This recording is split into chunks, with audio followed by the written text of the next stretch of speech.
Assalamualaikum warahmatullahi wabarakatuh. Baiklah teman-teman, kami di sini merupakan mahasiswa dari Universitas Islam Negeri Raden Patah Palembang. Kami di sini hadir untuk menyelesaikan tugas akhir kami dari mata kuliah Ilmu Pengetahuan Sosial SDMI yang diampu oleh dosen kami yang terhormat Bapak Joko Hadi Wibowo MPD.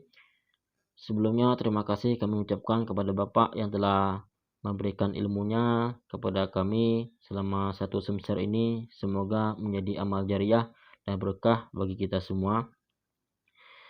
Kami di sini merupakan dari kelompok 3 yang beranggotakan Muhammad Isra Said, Delis Aguslia, Diana Ramadina, Fariska Malia, Aulia Maharani, Fadilah Tri Barokah, dan terakhir Venus Okta Anggraini.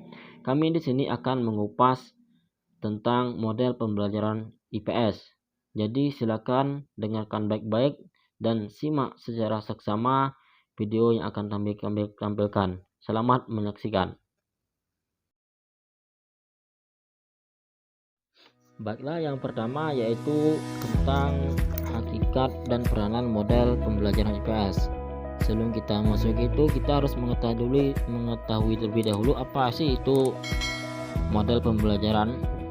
Model pembelajaran itu dapat diartikan sebuah kerangka yang memberikan gambaran secara sistematis tentang kegiatan pembelajaran yang akan dilaksanakan agar dapat membantu kegiatan belajar siswa dalam mencapai tujuan pembelajaran tersebut.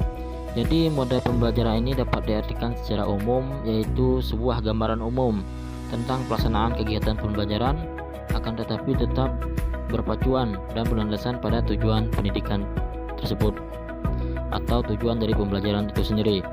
Adapun mengenai model pembelajaran IPS ialah sebagai desain pembelajaran inquiry atau inquiry approach, yang yaitu sebagai metode pembelajaran yang berorientasi pada latihan meneliti dan mempertanyakan.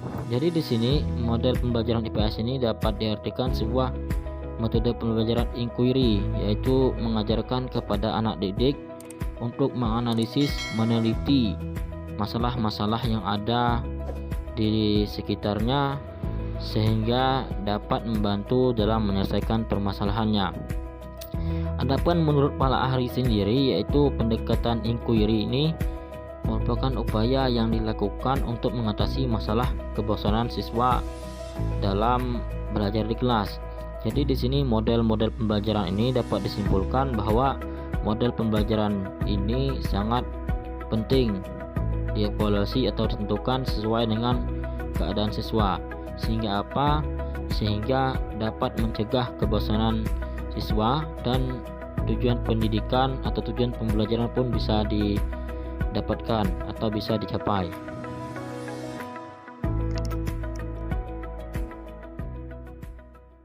Banks mengemukakan langkah-langkah metode pembelajaran inquiry untuk kelas IPS sebagai berikut. 1. Perumusan masalah atau problem formulation. 2. Perumusan hipotesis atau formulation of hypothesis. 3. Definisi istilah konseptualisasi. 4. Pengumpulan data atau collection of data. 5. Pengujian dan analisis data atau evaluation and analysis of data.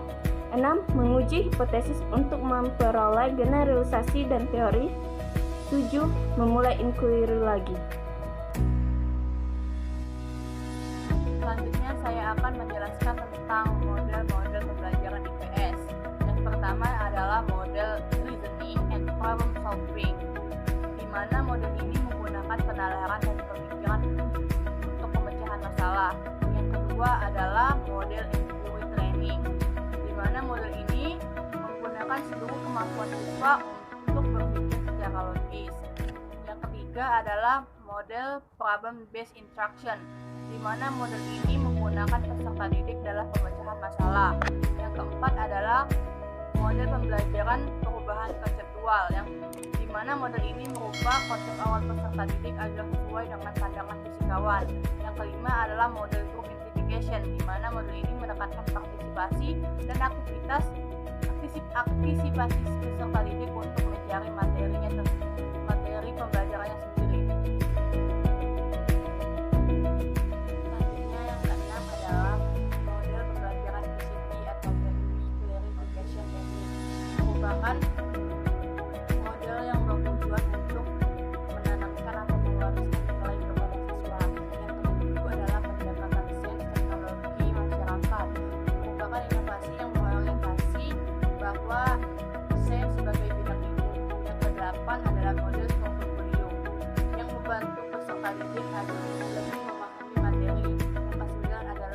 pembelajaran konseptual.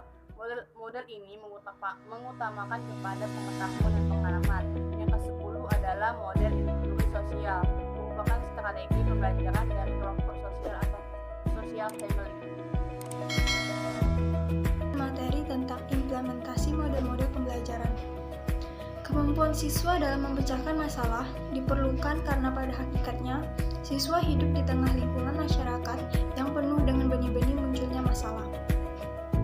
Hal ini sejalan dengan tujuan pendidikan untuk mendewasakan siswa. Model pembelajaran problem solving, pemecah masalah, merupakan alternatif model pembelajaran dalam IPS. Menurut Savage dan Armstrong, ada 4 tahapan proses pemecahan masalah, yaitu yang pertama, mengenal adanya masalah. Yang kedua, mempertimbangkan pendekatan-pendekatan untuk pemecahannya. Yang ketiga, memilih dan menerapkan pendekatan-pendekatan tersebut.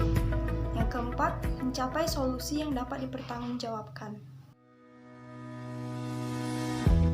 Sedangkan menurut Wilskin 1990 ada 6 langkah model pembelajaran problem solving, yaitu yang pertama, mengklarifikasikan dan mengidentifikasikan masalah. Kemampuan yang dimiliki haruslah dapat mengetahui dan merumuskan masalah secara jelas. Yang kedua, mencari alternatif solusi. Menggunakan pengetahuan untuk memperinci, menganalisis dari berbagai sudut pandang. Yang ketiga, menguji alternatif solusi. Berimajinasi dan menghayati ruang lingkup, sebab akibat, dan alternatif penyelesaian. Yang keempat, memilih solusi. Kecakapan menelaah dan membahas data, kecakapan menghubung-hubungkan, menghitung, serta keterampilan mengambil suatu keputusan. Selanjutnya, bertindak sesuai dengan pilihan solusi. Kecakapan membuat alternatif penyelesaian, kecakapan memulai pilihan dengan menghitungkan akibat yang akan terjadi setiap mengambil suatu pilihan. Selanjutnya, tindak lanjut atau follow up. Berikutnya model problem solving inquiry. Dan yang terakhir, model pembelajaran penemuan. Persamaan dari model pembelajaran tersebut adalah semua mensyaratkan adanya keterlibatan siswa dalam proses belajar mengajar melalui proses penelitian, yaitu meneliti suatu hubungan antara sejumlah data, informasi untuk tercapainya suatu solusi.